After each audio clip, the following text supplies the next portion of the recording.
Okay guys, so today we are on day 10 of the 12 Days of Stitchmas by Spellbinders. I'll do a quick recap of days 1 through 9 that we've already done. I just want to let you know up at the top that I am going to have to record this and then put a little music over, so I will have words down here saying what I'm doing, but it's going to be very similar to what we have been doing, so that's just going to be the way it works today for my schedule. So let's get right to it. So Spellbinders did initially send this free of charge for my review, and of course all opinions are my own, and any links down in the description box will be affiliate links, which means I'll make a small commission for your purchase items to those links. Unfortunately, this thing has sold out almost everywhere. I don't know, I haven't checked Spellbinders UK, but I'll check, and either way I'll have the things linked, but once they're gone, so they're not going to restock, I don't believe, for the year. I don't know. Actually, I should take that back. I don't know. They might. But generally, they had said it was a limited edition, so I doubt that they're going to do that. But if that changes, I'll have updated it here, but I don't have any info on that as of right now.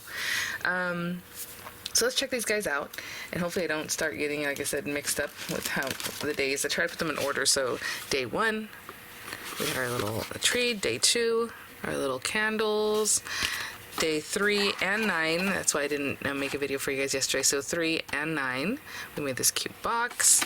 4, I keep getting mixed up if this is 4 and this one's 4 or 5, but either way, there they are. Noelle and that beautiful icy snowflake, I just love. Day 6, the little gift, super cute. Day 7, and our little dancing bell, and mine gets a little bit stuck because that glitter paper, but then he starts going.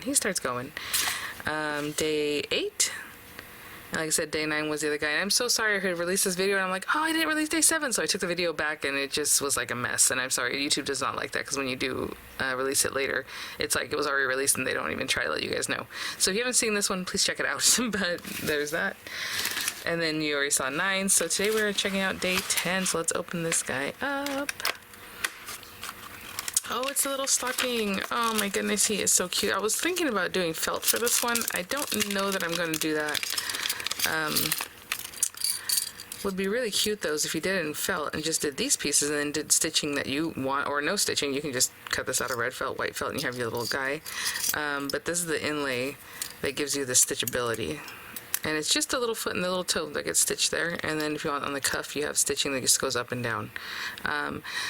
With felt, it gets a little ganglier because of these little tiny holes, but if you're going to do that, I would use a very stiff felt. I'm not saying thick felt, because I don't think these will go with that, but felt that's like thinner, like any felt, but stiff, okay? So they do have a stiff and a soft kind of texture, I guess, or finish, what do you call it? Thick, I don't even know. But I would use the stiff stuff. I can link in the description box a kit that I like to use that's Arteza, I believe, that has thick and thin in it. And then it has little loop for you to hang your stocking there. So what I have been doing is using the notched corner frames. I've been using papers from the add-on kit. The add-on kit is still available. We have lots of gorgeous things in here with the threads, and I'm getting kind of low on my papers already. Well, actually, there's still a ton of paper that I haven't cut into, so maybe I'll try to use those colors today, but stocking for me is red and white. If you want to use some traditional paper, something that looks like knit, that'd be really cute. I still have these colors to play with, not inlays, but the pieces, the negative pieces that came out of the frames that we made. So that's what I've been using in the last few videos, so maybe I'll still do that. Maybe it'll be the green one, maybe it'll be the blue, maybe we'll play with the color, I don't know. But it's all basically the same that I've been doing, so I'll look through here and find some papers and do some embossing if I want to do that. Standard A2 size card and all of that, and yeah, we will get right to it. So thanks for watching, guys. Again, the video will be music, the images will be at the end, and the links will be in the description box. So I will be right back.